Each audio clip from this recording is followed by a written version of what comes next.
how to start this video. I'm pretty sure that anything I say will just be either really inappropriate or insensitive. So... Hey guys, today's video is going to be a little bit different, and it's on a subject that's very close to my heart, which happens to be losing a parent. If any of you have lost a parent or someone very close to that role, you know how confusing the grieving process can be.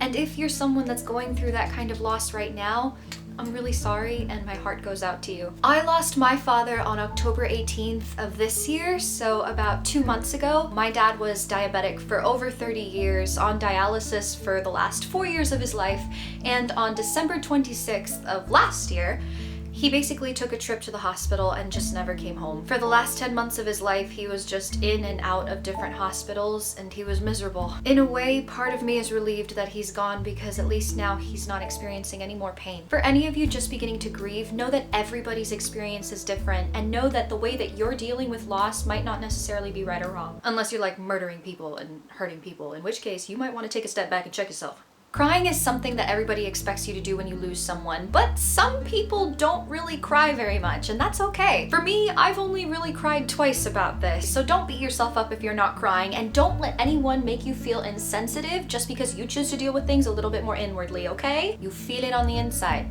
And if you don't, maybe they just weren't a good parent. And if they weren't a good parent, are we really mourning here? If you've recently lost a parent, you probably know that everyone and their mother will be messaging you and texting you and calling you upon hearing the news.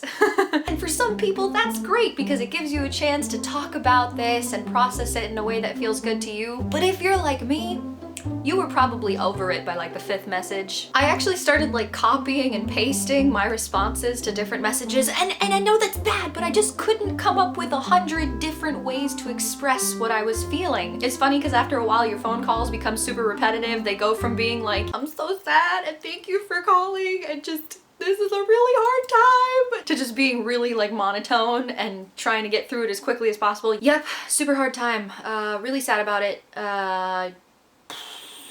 But know that you always need to appreciate the fact that people are taking time out of their day to actually support you and let you know how much they love you in this time. And never admit that you were getting slightly annoyed. Because I know on that day I was like trying to watch Friends, and every 5 minutes there was just a little like buzz or a bing or a ring or something, and after a while I wanted to answer the phone with yes, I know it's sad, but the real tragedy is when I'm trying to watch Friends and I cannot get through 5 minutes without hearing a bing, a ding, or a ring-a-ling-ling. I really am sad, but Ross and Rachel here. Okay, goodbye. God, I sound like such a bitch. Something else that you should know is that your feelings towards your loss are totally valid. You have every right to feel angry and robbed, and sometimes you might even be angry at the person who died, and that's understandable. I know that for a little while I was angry at my dad. I was angry because I knew that if he had taken care of himself more, and that if he had loved himself more, he might be here today. It's okay if you're angry with them for right now, but know that it's probably a good idea to try to forgive them. Because if you don't forgive them, you're never going to be able to move on and lead a life that you love. One thing's for sure, everyone is going to treat you a little bit differently when you go back to work or school or wherever it is that you came from. For the first few days that you're back, everyone's gonna be greeting you with this face, followed by a little heart touch. And that's a good thing. You know, you should be so lucky to have people that are looking out for your feelings and that care about you enough to want to know if you're a ticking time bomb of tears and fire. But if things do get a little bit awkward and you want to let people know, you know, it's okay, you can really like treat me the same way, I really don't want to be treated any differently, I recommend lightening the mood with a joke. I know that my personal joke of choice went a little something like this. Oh my god, Gaby, I'm so sorry for your loss. Dude, it's fine. Don't worry. They don't call it livabetes.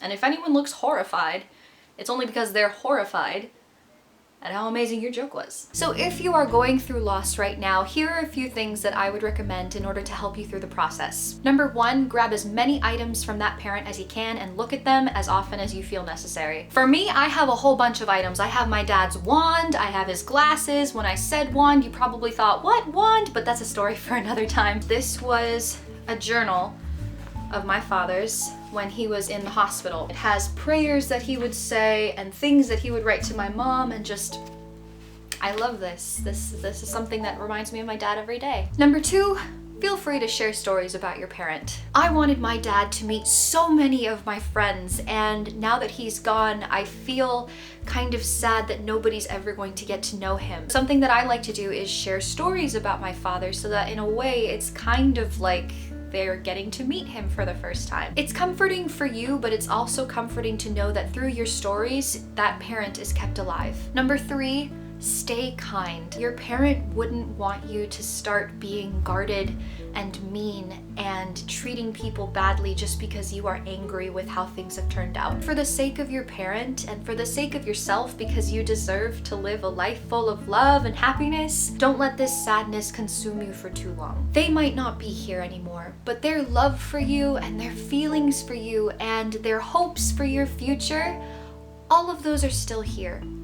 That love never dies. I want to thank you for watching this video, and if any of you are going through a struggle right now where you've lost a parent or a parental figure, feel free to share your story in the comments below. I'm sure you're not the only person who's going through this, and we'd all love to help you in any way that we can. And if it's a little too personal and you don't feel like sharing with everybody, you can always just email me at this address over here. I'd love to talk to you. Just give it some time. I promise that things get better. I love you guys so much, and I will see you in my next video, okay? Bye!